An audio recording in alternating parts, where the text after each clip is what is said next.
கொண்டிருக்கிறார்கள். இன்றைக்கு கூட ஒரு திரைப்படம் வந்திருக்கிறது. நான் திரைப்படத்தை சொல்வதற்கு காரணம், அந்த திரைப்படத்தை தயாரிப்பது தமிழகத்தினுடைய ஆளுங்கட்சி, அந்த குடும்பம். அந்த படத்திலே இருக்கிற வசனத்தை பற்றி சொன்னார்கள். காங்கிரஸ் தான் இந்தியை திணித்ததா, இவர்கள் தான் எதிர்க்கிறார்களா? அந்த இந்திய எதிர்ப்பு என்பதை இந்த நேரத்திலே சொல்ல வேண்டிய கட்டாயம் இருக்கிறது. எனக்கு ஹிந்தி தெரியாது, இருக்கிற பல பேருக்கு ஹிந்தி தெரிய வாய்ப்பில்லை. ஆனால் அந்த குடும்பத்தை சேர்ந்த ஒரு மேலவை பாராளுமன்ற உறுப்பினராக இருக்கிற ஒரு பெண்மணி, அந்த குடும்பத்தை சேர்ந்தவர், இந்தியிலே படித்து பட்டம் பெற்றிருக்கிறாரா இல்லையா? அந்த குடும்பத்தில் இருக்கிற ஒரு இளைஞர் மத்தியில் அமைச்சராக இருந்தபோது அன்றைய முதலமைச்சரிடம் கேட்ட நேரத்தில், எப்படி இந்த இளைய வயதிலேயே அவன் சிறப்பாக பணியாற்றான் கேட்ட போது, அவனுக்கு ஆங்கிலத்தை விட இந்தி மிக நன்றாக தெரியும், ஆகவே அவனுக்கு அங்கே மரியாதை இருக்கிறது சொன்னாரா இல்லையா?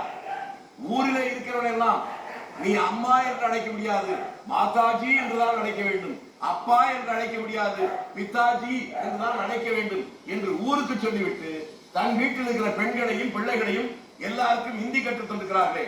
நான் அவர்களை பகிரங்கமாக கேட்கிறேன், இந்தி இந்த நாட்டில் ஆட்சி மொழியாக வராமல் சட்டத்தில் தடுத்ததற்கு ஒரே காரணம் சஞ்சீவ் ரெட்டி.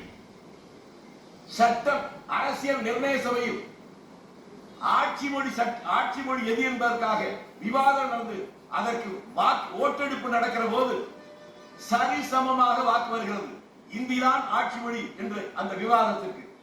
அந்த நேரத்தில் சேர்பர்சனாக இருந்த சஞ்சீவ் ரெட்டி தன்னுடைய வாக்கை இந்தி மொழிக்கு எதிராக போட்டதால் தான் அரசியல் சட்டத்திலேயே இந்திய ஆட்சி மொழியாக தடுக்கப்பட்டது. ஆக நீங்கள் எதை உயிர்கொள்கை என்று சொல்லி இன்றைக்கு படம் எடுக்கிறீர்களோ, அந்த உயிர்கொள்கை இந்திய ஆட்சி மொழியாக வராமல் தடுத்த அந்த சஞ்சீவ் ரெட்டி இந்திய நாட்டுடைய ஜனாதிபதி தேர்தல் நின்ற போது நான் சொல்லது நண்பர்களே, அவருடைய தந்தை பெரியார் சொன்னது, விடுதலை எடுத்து பார்த்துக் கொள்ளுங்கள், 1000 இருந்தாலும் வீதிகிரி பார்ப்பனன்.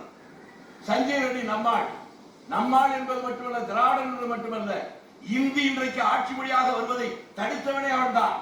அவனுக்கு நீங்கள் வாக்களிக்க வேண்டும் என்று சொன்ன போது அன்றைய முதல்வர் உங்களை போன்ற ஊடகத்தின் மத்தியிலே நின்று அவர் சொன்ன பதில், உங்களில் ஒருவர் கேட்கிறார், உங்கள் தந்தை சொல்லி இருக்கிறார், அதற்கு சொன்னது, தந்தைக்கு வயதாகிவிட்டது, ஏதேதோ பிதற்றுகிறார்.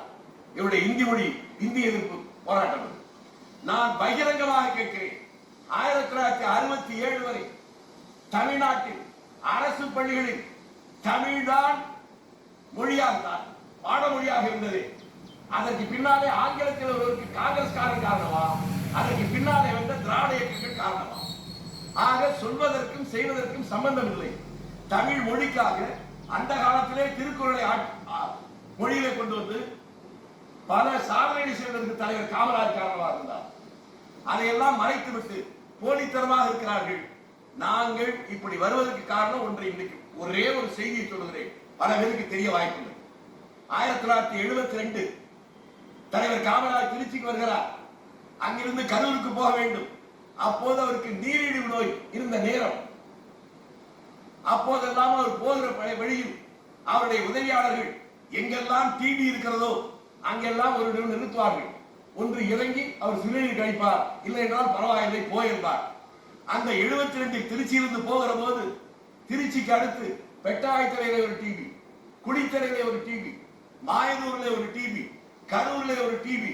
அவர் திருச்சியை விட்டு புறப்பட்டவுடன் அவருக்கு பின்னாலே போன நான் அதை பார்த்த காட்சியில் அத்தனை டிவிகளும் கேட்டே மூடப்பட்டு பூட்டப்பட்டு போகிற வழியிலே அவர் சிறுநீர் அடிக்க கூட விடக்கூடாது என்பதற்காக. எப்படிப்பட்ட வக்கர புத்தி என் கண் முன்னாலே இன்னமும் இருக்கிறது. குடித்தலை தாண்டியதற்கு பின்னாலே அவர் போக வேண்டும் என்கிற போது சாலை ஓரத்திலே, நம்மை போல அவரும் சாலை ஓரத்திலே சிறுநீர் கழித்து விட்டு போனார். அவர் அதை பற்றி கவலைப்படவே இல்லை. அப்படியெல்லாம் செய்துவிட்டு தமிழ்நாட்டில் இருக்கக்கூடிய அத்தனை டிவிகளிலும் காமராஜருக்குத்தான் அவருக்காகத்தான் இவர்கள் ஏசி வைத்தார்கள். எப்படிப்பட்ட பம்மாத்து வேலை நண்பர்களை 2-3 நாட்கள் இருக்கிறார்கள்.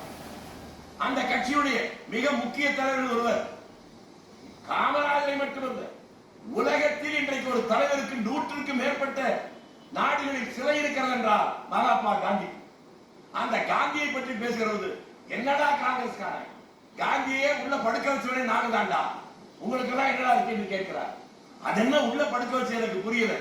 துரைமுருகனை உள்ள படுக்க வச்சோம்னா எனக்கு புரியுது, பொன்முடியை உள்ள படுக்க வச்சோம்னா புரியுது, டிஆர் பால உள்ள படுக்க வச்சோம்னா புரியுது, பேசினவரே உள்ள படுக்க வச்சாங்க அப்படின்னு சொன்னா புரியுது.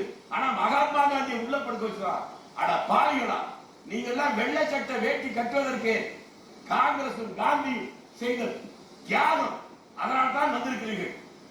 ஒரே ஒரு துயரம், இந்த நாடு சுதந்திரத்துக்காக போராடி கொண்டிருக்கிற போது காங்கிரஸ் மட்டும் என்று சொல்ல மாட்டேன், கம்யூனிஸ்டுகளும் முஸ்லீம் லீக்கும் சேர்ந்து போராடித்தான் சுதந்திரம் வந்தது. சுதந்திரத்துக்காக போராடியவர்கள் தெருவில் இருக்கிறார். சுதந்திரமே வேண்டாம் என்று மாநாடு போட்டு தீர்மானம் போட்டவர்கள் ஆட்சியில் இருப்பது மட்டுமில்லாமல் இப்படிப்பட்ட கூட்டம் நடப்பதற்கு கூட அனுமதி தராதல்ல, மிரட்டி பார்க்கிறார்கள். வெள்ளைக்காரன் காலை நக்கி படைத்தவர்களுக்கே இந்த திமிர் இருக்குமானா, அந்த வெள்ளைக்காரனை எதிர்த்து போராடி தங்கள் வாழ்க்கையை அழித்துக் கொண்ட காங்கிரஸ் காரனுக்கு என்ன இருக்கும் என்பதை 4 மாதம் கழித்து புரிந்து கொள்வார். பிளே ஸ்டோர் மற்றும் ஆப் ஸ்டோரில் இருந்து பாலிமர் செயலியை QR கோடு மூலம் பதிவிறக்கம் செய்யுங்கள்.